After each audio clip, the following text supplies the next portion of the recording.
Mesdames, Messieurs, amis de la presse, bienvenue à cette synthèse des journaux sur KLP TV.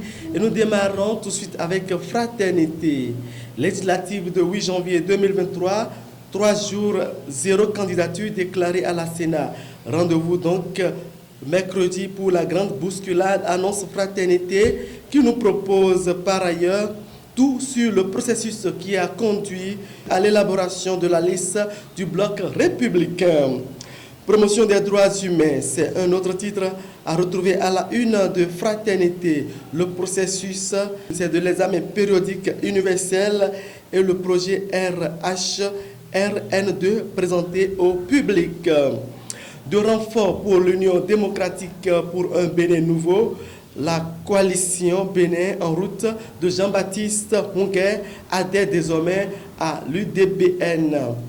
Université d'Abomey-Calavi, le recteur Félicien Avlessi lance la rentrée académique 2022-2023. Événement précis, lancement de la rentrée académique à l'UAC, l'équipe rectorale s'engage pour de nouvelles perspectives.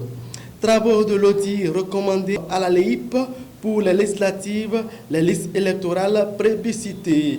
L'opposition, mouvance, société civile, d'accord avec Gougbedji lance à la une de l'événement précis. C'est un pari gagné pour le gestionnaire mandataire Cyril Gougbedji.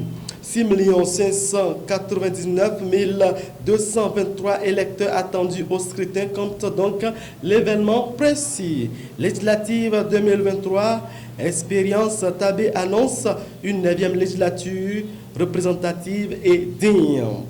Séance d'échange avec le porte-parole du gouvernement, questions fiscales, terrorisme, revalorisation des salaires, éclairage de Wilfried Gougbedji, écrit l'événement précis.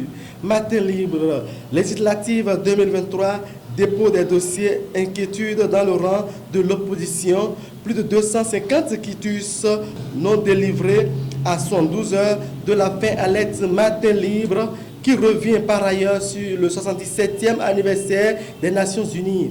Le SNI fait le bilan des activités, titre le journal. Accord autour de la fiabilité de la LEI, c'est un boulevard de législative apaisé, titre en manchette le journal. Télégramme à présent, législative de 8 janvier, le parti Les Démocrates attend le quitus de ses candidats, lance le journal.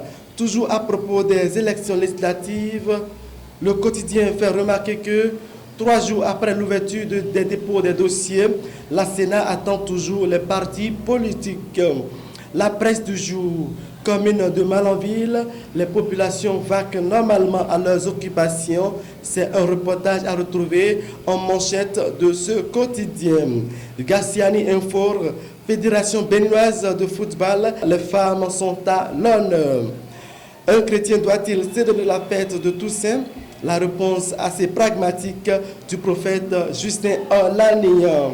Les 4 vérités à présent, positionnement des jeunes et femmes pour la victoire aux législatives de 2023, le bloc républicain gagne le premier pari. Pour sa vaillante participation au développement panafricain, Dr Raphaël Tchimidir, honoré pour ses efforts. Toujours avec les 4 vérités, après son entrée en politique, le professeur Salami justifie son adhésion à l'Union progressiste, le renouveau. Match retour éliminatoire Cannes U23, le Bénin gagne le Soudan 3-1 à Cotonou, mais est éliminé. L'information pour finir, première assemblée générale extraordinaire de la Fédération béninoise de football, les grandes décisions à retenir, modification des tests de quelques articles de la fédération. Démarrage du championnat professionnel le 12 novembre prochain. Fin de cette synthèse des journaux sur KLP TV. Merci de toujours rester fidèle à notre télévision.